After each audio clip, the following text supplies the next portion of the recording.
Olá, boa tarde, sejam muito bem-vindos. Olá. Edition Brasília. Hoje a gente tem aqui para falar sobre como o uso dos dados vem ajudando no desenvolvimento das cidades numa pandemia. E quem vai falar aqui com a gente hoje é a Camila Medeiros, Caio Schiffer. Queria até que você me corrija caso eu tenha falado seu sobrenome de maneira incorreta, e o Breno Alencar. Para iniciar esse tema, eu queria convidar o Breno para dar esse start aqui com a gente. Ok, obrigado, pessoal. Estão me ouvindo? Sim. Legal. Só para primeiro agradecer o convite aí da Campus e poder estar junto com essas duas feras aí, falando um pouquinho sobre dados e cidades. Meu nome é Breno, eu sou coordenador de projetos da Empreo, estou coordenador, né? E venho desde 2013 atuando no desenvolvimento e envolvimento de projetos com inovação aberta e dados abertos. Né? Quando surgiu para mim esse convite de palestrar, não sei para vocês, mas eu já tenho um viés voltado para a iniciativa de governo aberto, né? Eu não consigo pensar em dados, em desenvolvimento de cidade nessa época em que vivemos, sem pensar que isso deve acontecer de forma colaborativa. Isso é algo que já está intrínseco aqui na minha vida. Eu acredito fortemente que o cidadão, né, ele deve ser visto não só como um mero cidadão, mas como consumidor de serviços e informações, né, e eles devem ser envolvidos desde o início das soluções. A inteligência coletiva é muito rica, né, deve ser valorizada, principalmente nesse momento que a gente vem vivendo. Né? Isso está se mudando os paradigmas, está se mudando a velocidade com que esses processos vêm acontecendo, né? E eu tenho uma visão bem forte que essas iniciativas abertas devem ser intensificadas e devem ser continuadas. A gente precisa pensar rever esses conceitos, né? Que minha secretaria, eu tenho uma visão muito forte de governo, tá? Então, vou falar um pouco da visão do governo, tentar falar da parte privada. Temos o Caio aí, que é a questão do porto, né? A Camila também. Fiquem à vontade, né? Eu termino falando muito rápido, para também, se quiserem falar alguma coisa, ou complementar, ou corrigir até. Né? Mas eu penso que, assim, o que é que muda, né, com dados, o que é que muda com o desenvolvimento das cidades, né? Primeiro, a gente tem que identificar esse conceito, que eu acredito que minha secretaria ela entenda melhor do problema de um cidadão que o próprio cidadão. Né? O problema está no seu bairro, está na cidade, ele está acontecendo lentamente, né? Diariamente, e a gente precisa mudar isso. Né? A gente precisa mudar esse conceito de que eu construo, eu penso, eu desenvolvo, eu implanto, e aí eu testo e descubro que não era aquilo que o cidadão precisava. Né? Então, isso é uma coisa que precisa mudar, é uma coisa que vem acontecendo, a gente tem visto, eu fico muito alegre quando eu vejo crescendo a cada ano essas iniciativas de governo aberto, né? Com diversos hackathons, com diversos datatons, entre outros, que vem ocorrendo. E eu acredito que isso é uma tendência que está sendo colhido bons frutos, que não só para o governo, mas principalmente para o cidadão, que são que irão se beneficiar com essas soluções. Né? E são dados, isso, governo, sociedade deve pensar assim, deve permitir testar, né? O pensamento coletivo deve validar, deve testar, deve errar rápido, né? Para que corrija melhor e com menos custos. Né? Essas barreiras, né, voltando, ela vem sendo quebrada e a gente vê isso no dia a dia, né? A gente vivendo isso com as lives, né? Vamos olhar para as lives aí que vem acontecendo, acho que a própria Campus agora está vivenciando isso, né? Uma forma diferente de trabalho, cada vez mais comum. E eu fico pensando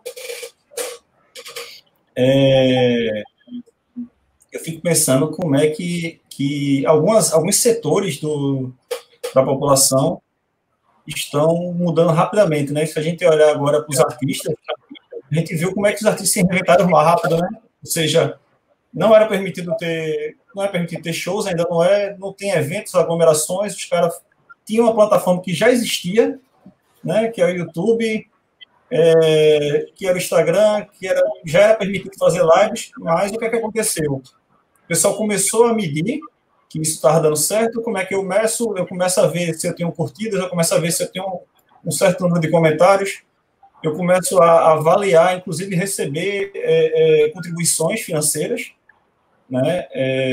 E começar a me reinventar. E aquilo que virou um show, talvez, para entreter o cidadão, para entreter as famílias que estão em casa, né, no período de pandemia, começou a se virar uma nova forma de negócio, né? Já, inclusive, com grandes parcerias, com grandes investidores, até empresas patrocinando, né?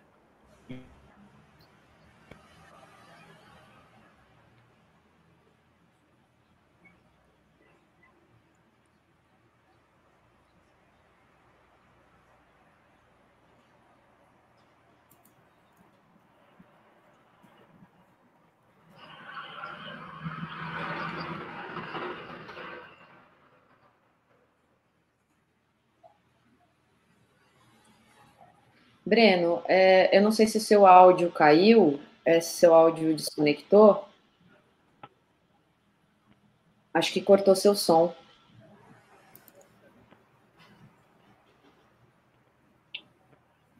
Você tá ouvindo a gente, Breno? Breno? Acho que ele não tá ouvindo. Só um momentinho, vou fazer um recadinho aqui para ele. Cortou o som.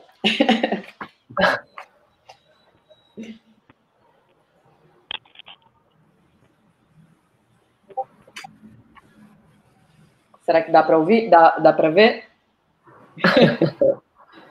Tá ouvindo. Bom, eu vou pedir para que um dos meus voluntários auxilie ele nesse meio tempo. Vou passar, então, agora para a Camila, e aí, enquanto isso, a gente verifica o que está acontecendo de problema no áudio do Breno, e vou passar a voz agora para a Camila, pode ser? Pode, vamos lá. Pode ser, vamos lá, então, Breno, enquanto você vai arrumando aí o seu som, eu vou puxar um pouco a conversa, né, a partir do que o Breno estava falando, da necessidade que a gente, no começo, né, da fala dele, especialmente, né, a necessidade que a gente que está no governo tem de sair dos nossos limites, né, dos limites da burocracia, deixar os nossos gabinetes e conversar com a sociedade para construir soluções que sejam, de fato, aderentes, inclusive, à realidade das pessoas. Meu nome é Camila, né, a Isabela me apresentou, eu sou coordenadora de uma iniciativa de inovação aberta do governo federal. Então, o Breno vem aí, né, do município, e eu estou na outra ponta, né, no governo nacional. Muito distante, portanto, dos territórios, né? Mas mesmo na distância que é natural, que existe, né, que exista entre o governo nacional e os territórios, a gente tem tido uma preocupação muito grande em ajudar, né, os estados e os municípios a gerar capacidade para inovação, especialmente para inovação aberta, mas também nos nossos próprios processos de inovação aberta, também considerar as questões territoriais, né, que as soluções sejam aderentes às questões territoriais. Dentro do contexto desse momento, né, da pandemia do Covid, a gente teve 12 iniciativas de inovação aberta. A primeira foram 4 desafios abertos, né, um para enfrentamento dos impactos sociais e dos impactos econômicos, né, gerados pela crise do Covid. A gente teve um terceiro que foi aumento da eficiência no sistema de saúde, e um quarto que foi o uso de tecnologias para gerar dados e para sistematizar esses dados e para visualização, né, para dar acesso a esses dados e informações que são relevantes no processo de enfrentamento da Covid.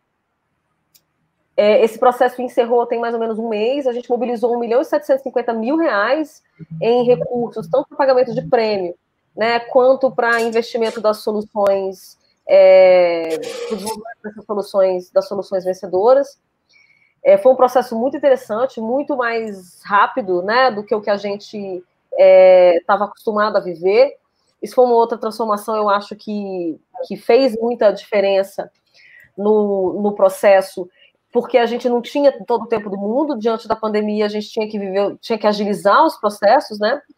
E então a gente, em 70 dias, a gente rodou um ciclo de inovação aberta para esses 4 desafios, e um dos vencedores foi o Monitora Covid, falando de dados especificamente, né? Foi o Monitora Covid, que é uma iniciativa da Fiocruz, né? É um painel, né, de visualização de dados que permite que o cidadão, que as pessoas, né, consigam ter uma visão geral enfim, dos dados, né, na área da saúde, especificamente no que diz respeito ao Covid, né? Então, eles têm dados sobre agravos, né, e variáveis também aí associadas diretamente ou indiretamente à pandemia, coisas como medidas de combate ao próprio Covid, mas também outras informações como, por exemplo, mobilidade de pessoas, utilização de transporte público e produção legislativa sobre dentro do contexto do Covid-19. Essa plataforma é uma plataforma muito legal também, que permite a gente acessar e fazer o download dos dados, né? Então, também permite, de uma certa forma, que outras soluções, outras análises sejam feitas a partir daquele primeiro trabalho realizado pela Fiocruz. E um outro desafio, né, que a gente... uma outra iniciativa de inovação aberta que a gente fez aí durante o Covid foi um desafio específico para enfrentamento dos problemas de emprego e renda, junto com o Sistema Nacional de Emprego do Ministério da Economia. E para a gente, nesse desafio especificamente, inclusive, a gente convidou as pessoas para olhar para os datasets, né, para as bases de dados que a gente tinha disponível, olhar para essas bases de dados e construir soluções considerando as questões territoriais, né? Porque cada região ou cada território tem as suas especificidades no que diz respeito, por exemplo, a profissões, né, que estejam em alta ou em baixa, a vocação econômica de cada um desses lugares. Então, a gente fez esse convite. Então, também foi bastante importante. Né? Eu queria começar compartilhando essas duas iniciativas, para que elas sirvam, inclusive, de ponto de partida aí para a gente ir aprofundando essa discussão. O Breno voltou? Voltou. Agora... Voltei. Retomo do lugar de onde ele parou e a gente continua. Não, obrigado, foi ótimo, Camila. Eu às vezes, quando eu emendo, eu começo a falar muito e é interessante essa... Se Caio quiser começar agora e depois eu retorno, Caio, a gente faz essa rodada. Eu tentei falar um pouquinho, eu tenho muito viés de governo, né, mas eu tentei falar um pouquinho dos dados que vêm ocorrendo, da mudança, né, de cultura, como é que dado muda essa questão de cidade em outras áreas, né, não só em governo, para depois eu seguir um pouquinho de governo, que é que a gente fez de inovação aberta, para não deixar a turma muito ouvindo só governo. E aí, Caio aí tem a visão forte de mercado, de porto digital, de ações de ONG, né, se Caio quiser voltar aí, depois eu retorno para falar um pouquinho da parte do governo e o que é que Recife vem realizando relacionado à inovação aberta, governo aberto e a mudança que vem fazendo com os dados. Caio, contigo aí. Então, gente, primeiro queria dizer que eu admiro muito o trabalho tanto da Camila quanto do Breno. Quando me convidaram para esse painel, até bateu aquela crise de identidade, né? Eu me formei em Direito, então você fica pensando o que é que a pessoa desse meio vai fazer no meio de dados, né? E foi meio que uma jornada introspectiva também. E uma coisa que eu acho que vale a provocação aqui é que cidade é um tema que todo mundo tem que dar pitaco, né? Mas as decisões têm que ser as melhores possíveis para todo mundo. Ou seja, as que reduzam desigualdade, as que garantam acessibilidade, que tragam justiça ambiental, diminuam injustiças sociais aí que a gente tem, principalmente aqui nas cidades brasileiras.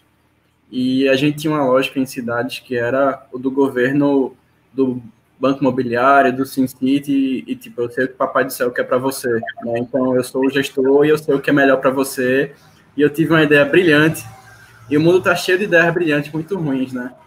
Essas ideias que ninguém conferiu, ninguém falou com ninguém. E aí, o meu histórico profissional me trouxe para esse meio.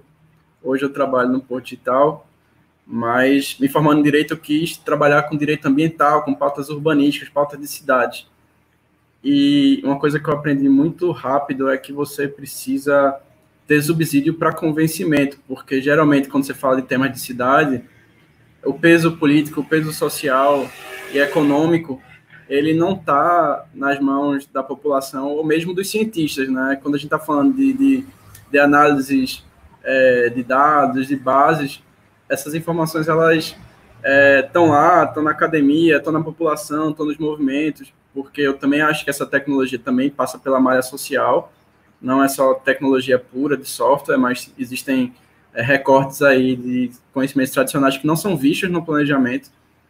E aí, uma coisa que eu, pelo menos, me encontrei foi trabalhar com advocacy, né, com lobby de dados, né? Então, hoje eu me considero também meio que um lobista de dados, ou seja, pegar os dados, cruzar, fazer a visualização e mostrar quais são os cenários possíveis, os melhores cenários para todo mundo.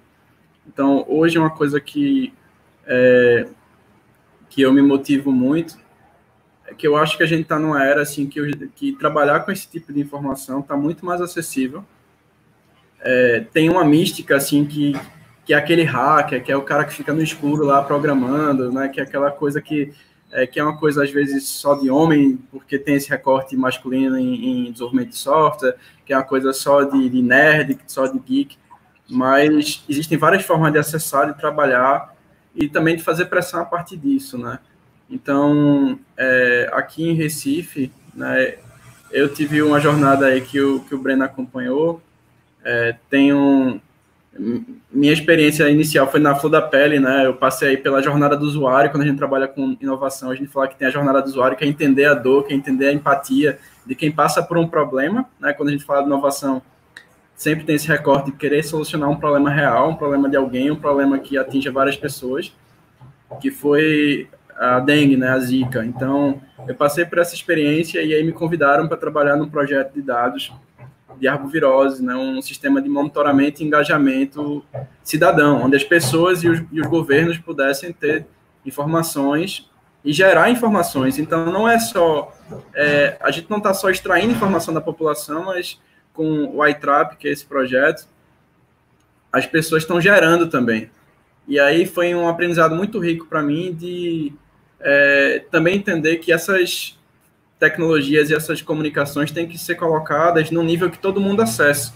Nunca vai ser igual, a linguagem nunca é a mesma para todo mundo, mas como é que você vai trabalhar com o pescador, com a marisqueira, para poder acessar uma plataforma que gera dados? Então, a metodologia tem que ser diferente. Se você está falando com um professor da Fundação Oswaldo Cruz, da Fiocruz, um cara que já pesquisa, tem um PhD, é outra abordagem. Então, uma das coisas legais assim, que eu acho hoje super importante para trabalhar com cidade, é essa empatia de saber que todo mundo é um ator nisso, né? Que todo mundo tem voz, ou deveria ter, e que, geralmente, quando a gente tem essa empatia mínima, assim, de ouvir, por exemplo, na questão da Zika, eu fui parar em mesa de situação da ONU Mulheres, foi até uma situação inédita para mim, me convidaram para participar de uma situação da ONU Mulheres, eu, homem branco, hétero e tal, numa mesa de mulheres negras que tinham crianças com síndrome congênita do Zika vírus, né, a microcefalia. Eu, pelo menos, tinha um pouquinho de empatia, porque eu passei por isso, eu tive toda a jornada, hospital e tal, então não era tão forasteiro, assim, eu conhecia o que elas passaram minimamente, mas se aquelas pessoas não são ouvidas, não adianta você ter painel nenhum de informação de governo, que você não vai estar resolvendo o problema. E qualquer solução tecnológica tem que resolver o problema de alguém. Se não é só um evento, se não é só uma plataforma de marketing, que também pode resolver problemas. Mas esse aprendizado acumulado, né, eu acho que para o momento que a gente está passando também, esse momento de pandemia, eu encaro também como um momento da gente ter uma oportunidade de finalmente dar um espaço maior para a ciência e convidar as pessoas também para trabalhar com essa ciência de dados. Porque existia um distanciamento muito grande, né? Então, quem diz isso tem uma autoridade, quem decide tem outra autoridade, e a população sofre os impactos e não tem nem como dar uma crítica, não tem nem como dizer, na minha rua isso piorou, aqui tá mais quente, aqui tá com saneamento pior e tal. Então, até esses canais, esses fluxos com o governo, a gente não tinha esse hábito, não tinha essas estratégias tecnológicas, né? E agora a gente está tendo que nivelar a humanidade toda sobre como é que um vírus se comporta, como é que a gente vai mapear aí cenários econômicos, cenários de mobilidade, como é que a gente pode planejar uma reabertura. Então, a gente está trabalhando a empatia no nível nunca antes visto, né? Eu acho que a gente teve 2 momentos muito parecidos assim na humanidade, que foi a peste negra e a gripe espanhola. A peste negra, tipo, no final dela, depois de 3 anos, a galera acabou com o feudalismo, né? Então, o pessoal percebeu que não precisava mais manter aqueles sistemas porque observaram outras dinâmicas sociais. Já na gripe espanhola, a coisa não foi bem comunicada, não foi bem interpretada. E aí as coisas permaneceram como era. E eu acho que cabe a gente agora, nesse momento também, diante desse trabalho aí com plataformas de dados, com essas ferramentas de comunicação e com essa oportunidade de se comunicar com todo mundo, criar canais para que outras pessoas se engajem, né? Então, que as pessoas se sintam parte disso também, tenham a habilidade de fazer essa leitura crítica, de sobrepor informações, de saber o que é uma análise estatística, o que é uma média semanal. Então, dependendo do viés que a gente dá hoje, né, a gente está vivendo também na era da desinformação e de fake news. Dependendo do viés que a gente dá hoje, a gente conta qualquer história. Então, a gente precisa comunicar com mais carinho, com mais calma, com mais empatia, porque eu preciso de um ciclo de 15 dias de informação para poder extrair alguma interpretação, porque eu preciso validar um protocolo científico para poder fazer uma vacina, porque eu não faço qualquer coisa, não saio injetando vacina experimental em todo mundo. Então, porque eu não posso tomar um remédio que não foi aprovado para isso, né? Então, eu acho que, pelo menos eu encaro por esse lado também de oportunidade de transformação, porque o caminho que a gente estava indo em relação às cidades não estava nem tão legal, né? O normal que a gente estava acostumado, tem um monte de coisa que a gente sente saudade, né? Ir para praia, encontrar os amigos, ir para barzinho, eu sinto saudade de pegar ônibus. Então, eu sei que tem muita coisa que a gente vai sentir saudade, mas esse normal talvez ele não fosse tão legal ou fosse tão redutor de desigualdades, né? Então, eu acho que o que está rolando agora, né, por exemplo, lá no Porto, a gente está fazendo um contrato aí com o governo e passando a bola para vocês, que é uma coisa extremamente nova, é uma encomenda tecnológica, ou seja, é um contrato onde tudo pode dar errado, porque exige ciência pura aplicada e tem uma hipótese científica, e aí os governos e aí os centros de inovação têm que se adequar a essa lógica científica também, que faz parte da pesquisa, você aplicar uma metodologia e os resultados vão sair ali do teste. Pode ser que tudo saia, pode ser que nada saia. Então, para mim, e já jogando a bola para Camila e Breno, é até um pouco engraçado assim, a gente conversar com o auditor, com o pessoal do Tribunal de Contas. Na minha vida passada, eu fui advogado, né? Então, assim, ainda tem um pouquinho do diálogo, ainda tem um pouquinho da linguagem. O pessoal preocupado lá com licitação e tal. Gente, olha, isso é um experimento científico. Agora a ciência tem um pouquinho mais de voz, agora a ciência está podendo implantar plataformas aqui. Então, o que a gente faz lá no Porto? Eu estou gerenciando esse projeto que é o Dado, que é uma plataforma de suporte à tomada de decisão. Então, a gente tenta cruzar o máximo de informações possíveis, e quem está fazendo isso com a gente são pesquisadores, são doutores, são mestrandos, são pessoas que estão nas universidades e que tinham aquelas pesquisas assim que a grande população não acessava antes e agora estão fazendo esses experimentos, esses cruzamentos para as pessoas poderem visualizar, para os gestores poderem visualizar. E até o que a gente faz com isso precisa de um cuidado também, porque uma coisa é uma informação para um prefeito, um governador, um secretário, um gestor. Outra coisa é uma informação para o teu pai, para a tua avó, para um vizinho.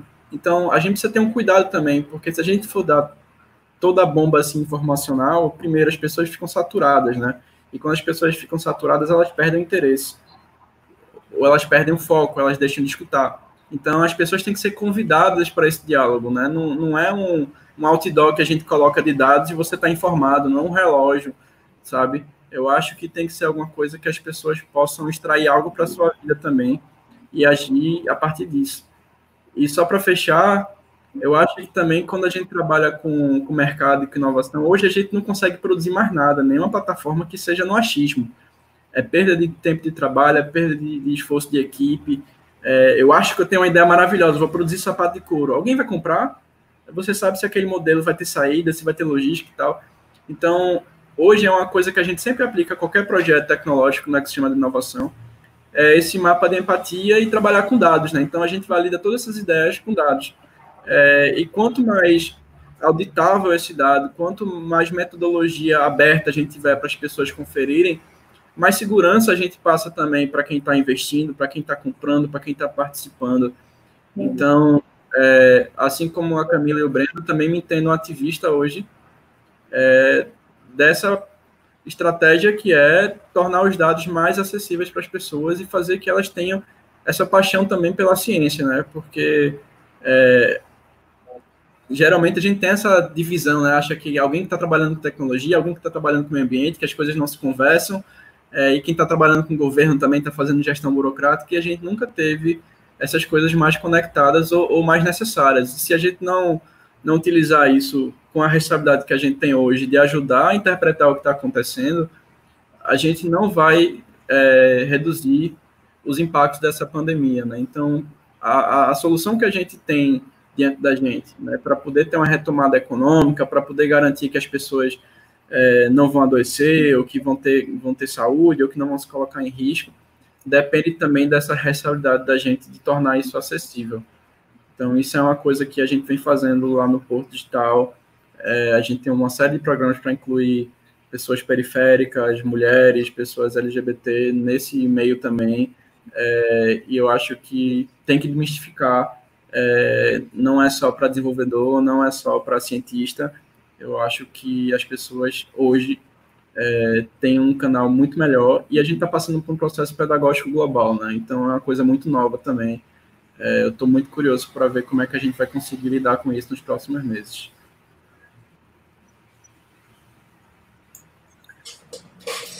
Legal, cara.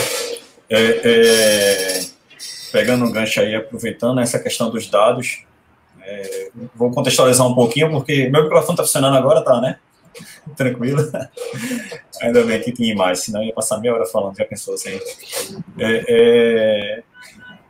E aí a questão dos dados é engraçado. Isso a gente começou uma conversa lá em 2011, né, pela Prefeitura do Recife ainda, até com Kiev, que é professor do SIM da Universidade Federal de Pernambuco. E uma das conversas que a gente estava discutindo, até uma pós que eu estava fazendo na época, discutindo alguns problemas, eu estava lá em Lourdes ainda, ele disse, rapaz, você tem excelentes problemas que a gente precisava ter na academia, né? Do tipo assim, o pessoal está vivenciando teorias às vezes, ou professores, eu não digo nem pesquisador, mestrado, doutorado, mas graduação também, muita parte, criando problemas para resolver, para atender uma disciplina, para um aprendizado da disciplina, uma cadeira de programação, mineração de dados, com problemas fictícios, né? E aí a gente começou a discutir essa questão de problemas reais e como é que a gente envolvia isso lá em 2011, né? Em 2013, a gente preparou todo um projeto, eu tive a sorte da gestão da Emprel, né? Tenho a sorte tanto do presidente Eugênio, o Mero, o diretor Moisés, que era o chefe lá do departamento na época, de topar essa loucura, né? Da gente começar a discutir inovação aberta ainda em 2013, da gente começar a gente produzir já o portal de dados aberto da gente em 2013, né? Num desafio grande, e que precisa demistificar ainda, quem ainda é de governo e que ainda não abriu os dados, é sempre uma pergunta, né, como é que vocês fazem, qual é o procedimento, porque no final das contas a maior dificuldade é 100 pessoas, né, então você tem que ter um gestor que primeiro tope isso, você tem que ter o convencimento de cada pessoa, né, da importância de dados abertos, né, dos pontos positivos. Eu, como experiência própria, eu posso dizer que a gente tem 8 anos, agora estamos no 8º ano já do portal, e eu acho que só teve notícia positiva, só teve eventos positivos. O portal mais bem avaliado já foi do Brasil, pelo menos a única pesquisa que eu tenho conhecimento, doutorado. Várias participações, convênio com a Agência Francesa de Desenvolvimento, convênio com o Reino Unido, 2 projetos que estão acontecendo agora ainda em Recife.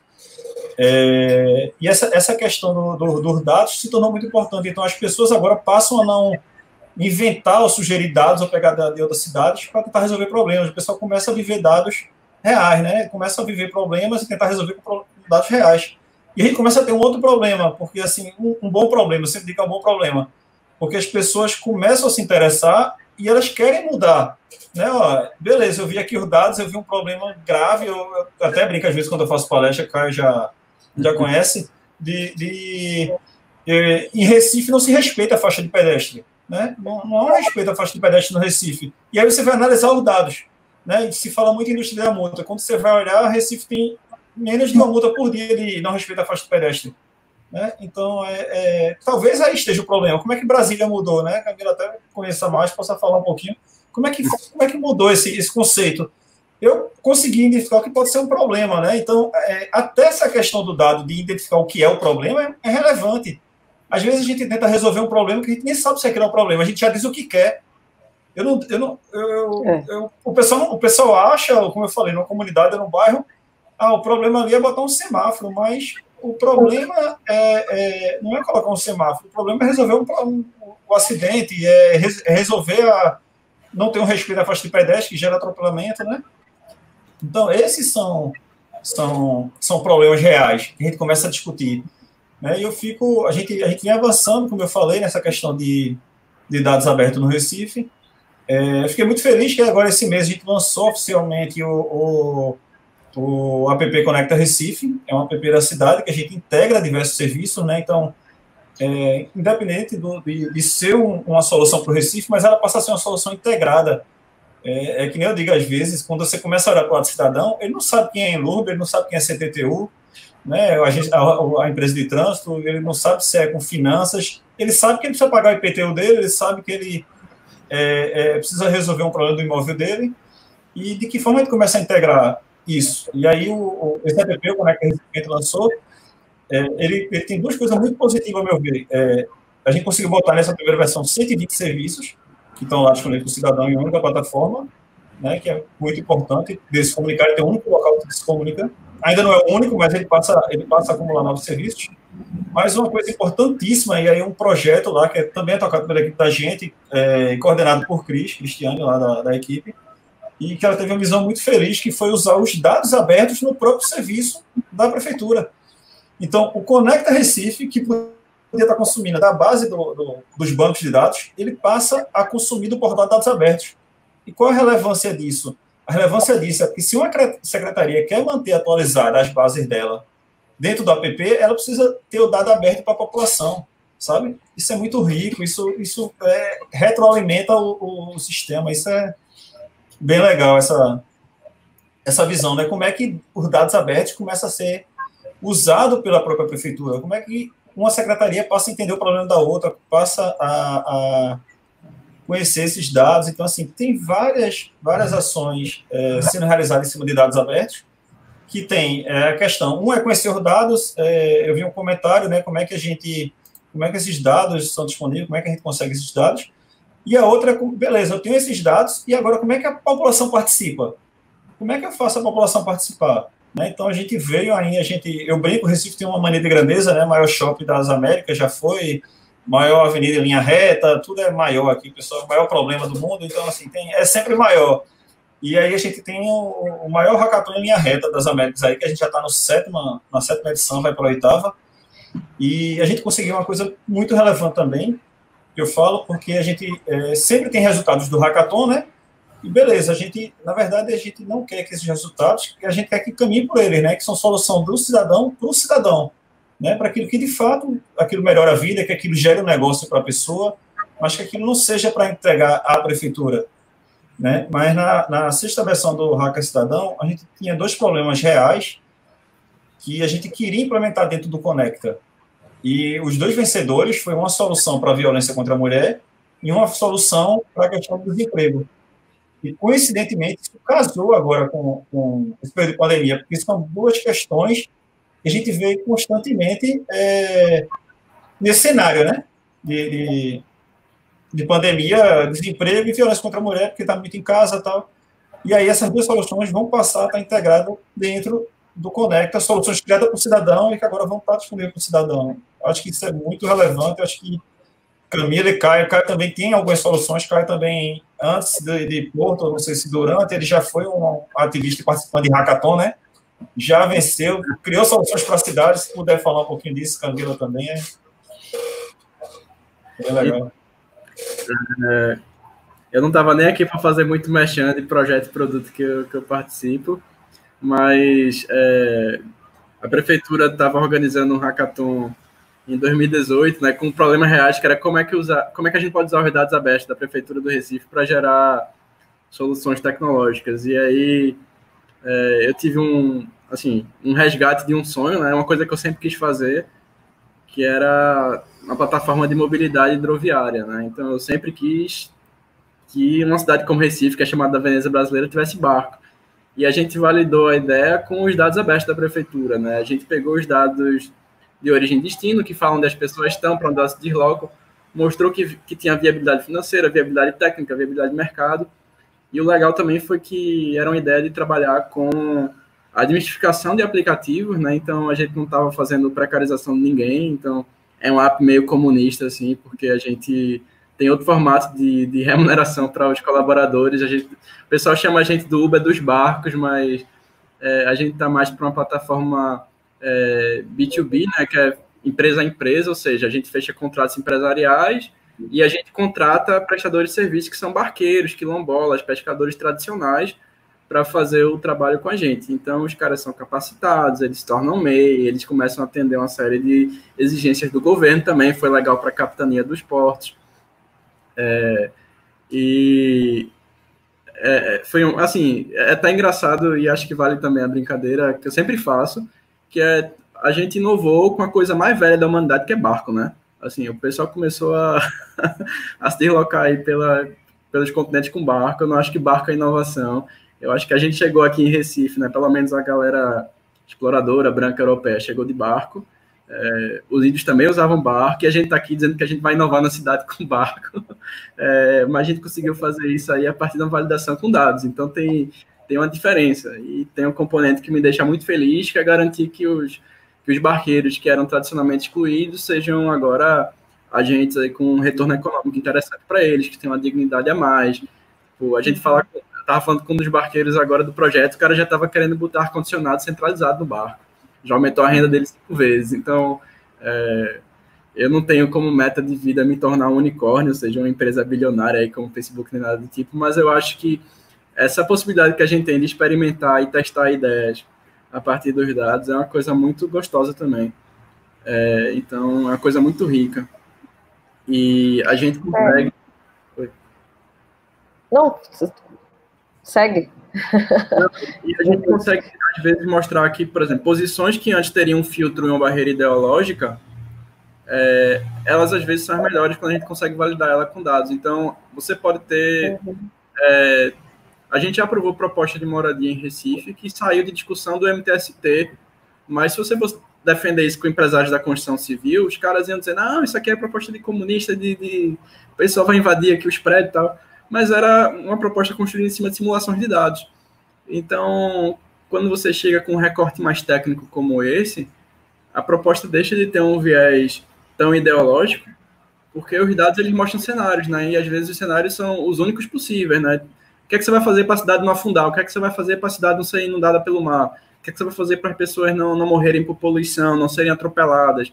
Então, se a gente vai discutir a humanização do trânsito, por exemplo, diminuir a quantidade de acidentes, a gente não vai só para um recorte ideológico, a gente quer que as pessoas não morram, não sejam atropeladas. Então, se a gente for só levantar faixa, fechar a avenida e tal, aí vai para o lado ativista, né, da coisa. Mas quando a gente chega, olha, tem cenários aqui que são mais interessantes para todo mundo, vão gerar mais renda, vão valorizar a cidade, vão gerar uma mobilidade menos poluente, menos igual, a gente vai acessar mais investimento. Então, os dados ajudam a gente a fazer isso, né, agregar valor. Legal, eu queria aproveitar aí o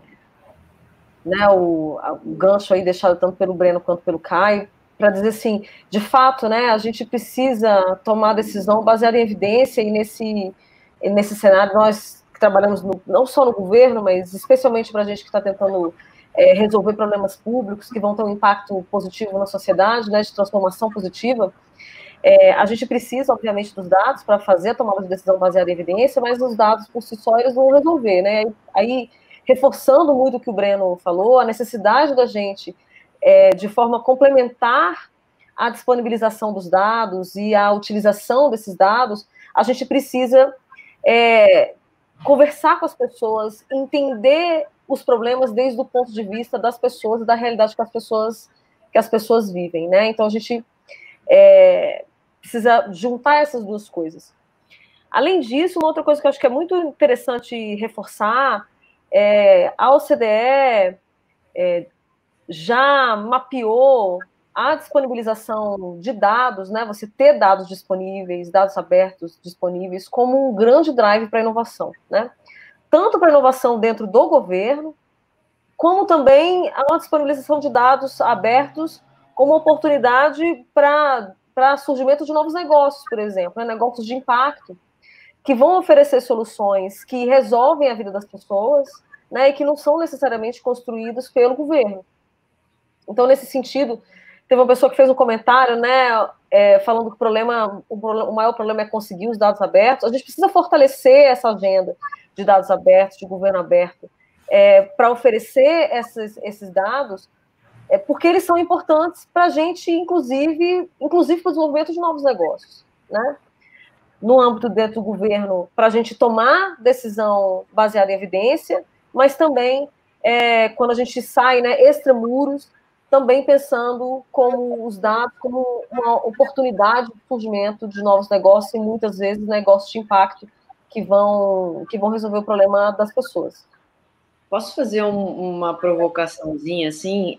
Como é que vocês lidam quando a outra parte, o governo, ou, no caso, uma instituição, ela trabalha do lado oposto, elas não querem divulgar os dados, elas se recusam a deixar esses dados abertos. Como é que vocês lidam com isso?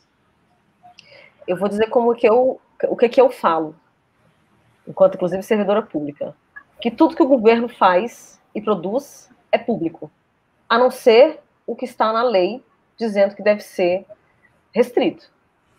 Então, esse é o meu ponto de partida com qualquer gestor que teme dar publicidade aos dados. Eu digo, tudo que a gente faz dentro do governo é, por princípio, público, a não ser o que está na lei dizendo que não é.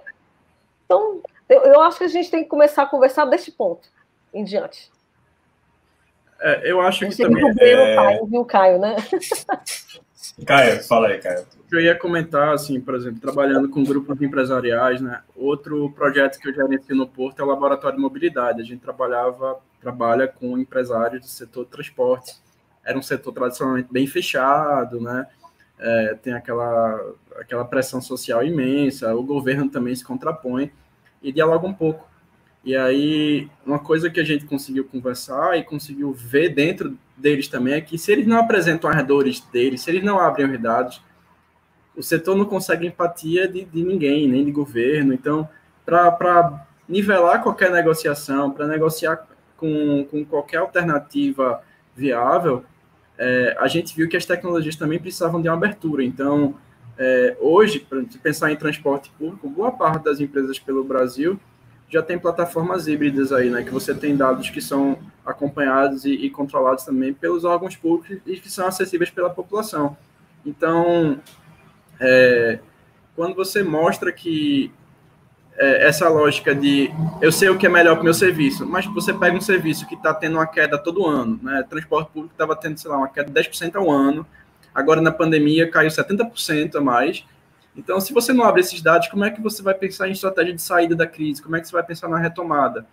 Então, às vezes é uma barreira meio que de insegurança e de medo, mas do ponto de vista de negócio, faz sentido para todo mundo, faz sentido para o gestor. Então, aqui, quando a gente está trabalhando com prefeitura, no Dado, por exemplo, que é a plataforma de dados da Prefeitura do Recife, a gente pega dados de todas as secretarias e a gente trata, a gente cruza, e eles sabem que se a gente não tratar e se a gente não cruzar, eles não vão saber o que está acontecendo. Então, eles também não vão poder informar o que estão fazendo. Então, muda um pouco, né? Eu acho que a gente está num momento diferente, né? Porque está no momento tem uma pandemia que ninguém tem muita certeza, a gente tem muitas incertezas, a gente tem muitas hipóteses, mas eu acho que muda quando você mostra o valor de abrir, né? Complementando um pouquinho, acho que Camila já falou muito bem aí, Caio. Olhando do lado do cidadão, né? Porque assim, a questão da dificuldade de abrir dados, eu acho que ela não é só em São Paulo, não é só em Brasília, não é só em Recife. Eu participei do processo, tive a felicidade de participar de alguns estados e cidades no Brasil, e conheci alguns projetos de dados abertos lá fora, como na França, por exemplo, e o problema é o mesmo. O problema são pessoas, o problema... E eu digo que o problema não é nem secretarias, o problema são as pessoas que estão na gestão da secretaria naquele momento, e às vezes dentro do mesmo governo, né? Então, é da pessoa. Infelizmente, esse conceito, esse paradigma de propriedade de dado, de medo de se expor, né? De preocupações do que o que é que eu vou ganhar de positivo expondo, porque eu vejo mais coisa negativa. Então, tudo isso tem que ser trabalhado e está sendo trabalhado aos pouquinhos, infelizmente. De fato, ele é muito lento no Brasil todo, mas tem um ponto aí crucial, que acho que Camila falou bem e precisa ser reforçado, que é a participação do cidadão. Então, por mais que a gente possa pedir como servidor um dado, que a gente trabalhe isso e que tenha dificuldade, o cidadão pode pedir isso pela lei da transparência, né? E aí não tem como negar.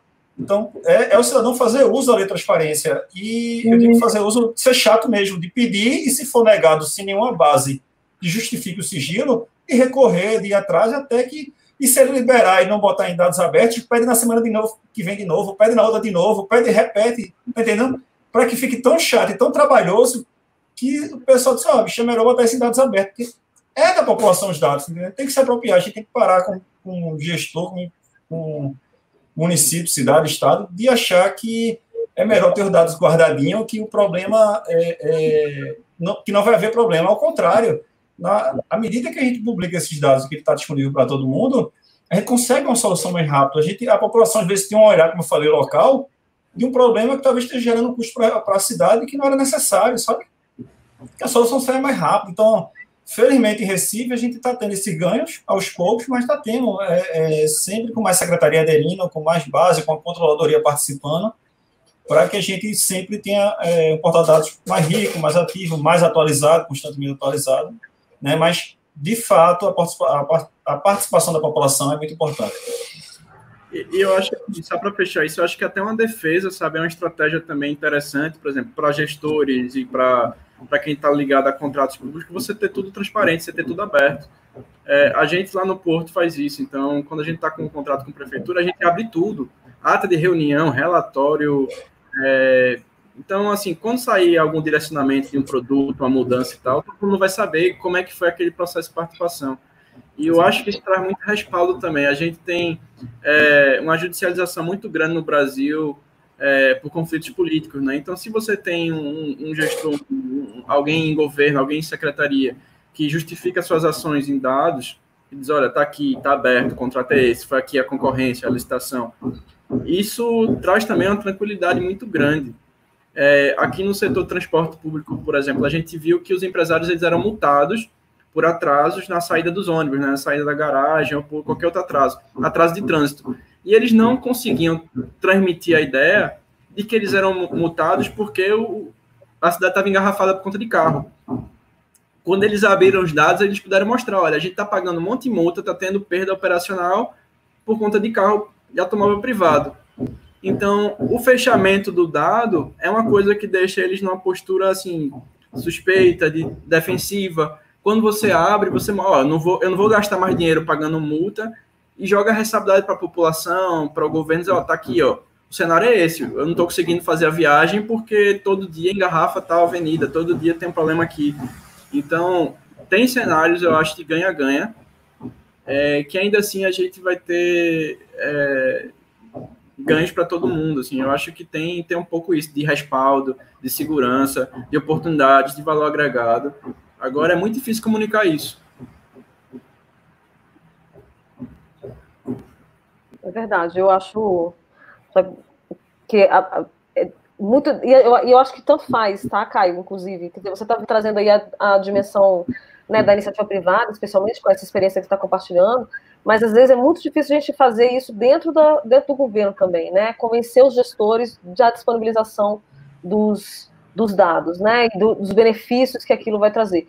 E a gente tem sido, eu acho, ultimamente, nos últimos anos, muito feliz em conseguir construir esse diálogo dentro do governo, né, para fazer com que os gestores saiam de dentro do governo e conversem com as pessoas, e liberem os dados, né, que a partir dessa ação conjugada, né, de usar os dados, de conversar com as pessoas, de ir a campo, de entender o problema das pessoas e tentar colocar o cidadão, né, no centro, a gente está conseguindo superar um pouco desse ponto de vista meio ensimesmado, né, como se nós, servidores públicos, na verdade, como se dentro de qualquer lugar, né, que se a gente fosse, nós vamos juntar 5 pessoas aqui em volta de uma mesa, como o Caio disse, tem uma ideia brilhante, horrível, né, que não vai funcionar. A gente precisa de dados, a gente precisa de evidência, né, e a gente precisa conversar com as pessoas.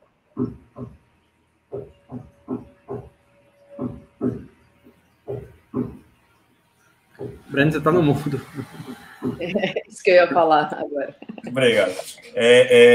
Queria fazer uma provocação aqui que eu recebo, né, acho que eu até cheguei a comentar, mas partindo desse conceito de inovação aberta, né, hackathon, desafios, né, quando a gente envolve a população na discussão e na solução do problema, né, na prototipação, tudo, que ganhos vocês veem aí, tanto para a população como para a gestão, né, para o poder público, dos resultados desses eventos de inovação aberta? É uma pergunta que me fazem sempre, tá? Eu estou repassando para vocês, porque Caio já participou de hackathon, Camila também de gestão, queria ouvir um pouco. Eu trabalhei como ativador urbano, né? Fazer experimentos urbanos com a população. Então, eu, pelo menos, acredito que hoje até construir, fazer praça, não sei o que, você pode envolver a população nos processos também. Lógico, né, com todos os cuidados técnicos e tal, a responsabilidade técnica que alguns projetos exigem. Mas o que é que isso traz? O que é que a gente aprendeu com isso, pelo menos no caso de Recife? Foi que qualquer processo desse sai com uma validação e com uma aceitação muito maior, porque as pessoas saem como parte, saem envolvidas, saem com afeto por aquilo, né? Então, aquele resultado ali, ele tem um impacto muito maior, mesmo que seja uma coisa pontual. Então, eu acho que quando a gente fala disso, de inovação aberta, é construir acordos que todo mundo se sinta contemplado também. Então, existe sempre um melhor acordo possível à mesa, né? E quando a gente mostra, olha, os cenários são esses, vamos tentar nivelar para todo mundo participar, eu acho que a gente sai com acordos que não destroem a outra parte, né? Com acordos que não são violentos, com acordos que não são injustos. Eu vou falar do outro lado, né? O Caio falou desde o lugar das pessoas, né, da participação das pessoas que estão fora das organizações. Eu vou falar quais são as principais transformações que acho que acontecem dentro das organizações quando a gente promove inovação aberta. Eu acho que acontece uma transformação muito profunda nos gestores, no sentido assim de entender a necessidade ou perceber que aquilo que a gente faz é para uma outra pessoa, né? Não é para uma massa de números, né? Não é para uma categoria. São pessoas que estão lá do outro lado, que vão ser transformadas, que vão ter as suas realidades transformadas a partir da minha ação. Isso torna, eu acho, o gestor, né, o servidor público, muito mais sensível, né? E muito mais motivado até, eu diria, inclusive, para a execução das suas funções, né, de servidor público, para servir, de fato, as pessoas.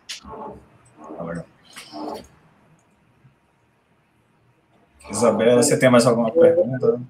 Não, Breno, se você quiser fazer algumas finalizações, considerações, conclusões finais aqui, só para a gente encerrar.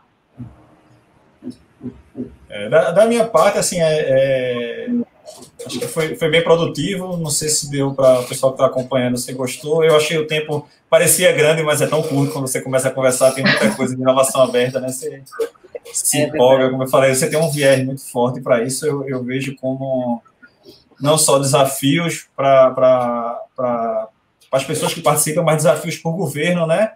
Desafio de mudar a mentalidade, o desafio de aceitar a participação da população, e de implementar essas iniciativas, de errar rápido. A gente tem um medo, como gestão, de errar rápido. Eu primeiro preciso construir uma via, quando talvez eu precisasse sinalizar com um conezinho e ver se aquilo funcionava durante uma semana ou 15 dias. Então, que a gente possa testar mais, que a gente possa, de fato, incentivar o governo aberto, a gente consiga fazer essa integração não só com o mercado, mas com a universidade, é muito forte, né? Para que o governo tenha resultados positivos, tenha a economia de recursos, tenha os recursos melhores aplicados, né? Possa validar. Então, assim, eu fico muito grato de estar participando aqui com vocês, com a Camila, com o Caio aí, desses eventos, duas feiras aí que eu gosto muito de conversar, e obrigado aí. Obrigada, Breno, obrigada. Camila, quer fazer suas considerações? Não, só agradecer muito fortemente o convite de participar, né, dessa mesa, agradecer muito ao Breno e ao Caio. Realmente, de fato, né, Breno, a gente não tinha aqui muito tempo, mas se a gente pudesse, acho que a gente ficava, né, batendo um papo aí a tarde toda. E animar as pessoas, né, que estão aí assistindo, como o Breno falou, né, pressionar os governos a disponibilizar os dados, porque os dados são nossos, né, são nossos, dos cidadãos, né, para a gente, inclusive, pressionar o governo, né, pressionar o Estado a oferecer melhores serviços a partir do entendimento da realidade que esses dados oferecem. Obrigada, viu, Camila? Caio, quer fazer suas considerações? Eu só queria agradecer também. Eu espero que a gente tenha deixado aí também o convite para todo mundo que está assistindo, para se engajar mais, para começar a adaptar na vida nas cidades. Eu acho que cidade não é mais de um gestor, não é mais de um governo, não é mais de um secretário, não é mais de um prefeito. E tem aí um monte de canal gratuito, tem um monte de plataforma em vários níveis aí de acessibilidade para começar a trabalhar com dados urbanísticos, dados de cidade, dados do governo. Eu acho que isso é uma coisa muito potente e acho que também é uma forma de redução da desigualdade. Então, eu espero que a gente tenha deixado as pessoas um pouquinho mais curiosas e também, se dependesse de mim, ficava aqui uma tarde com o Breno e com a Camila e sua mediação também, Isabela. Então, obrigado, pessoal. Acho que foi incrível e estou muito grato também. Obrigada, gente. Obrigada, pessoal. Obrigada a você que está aí de casa assistindo a gente. E um abraço. E brigadão, pessoal. Um abraço. Obrigado. Tchau.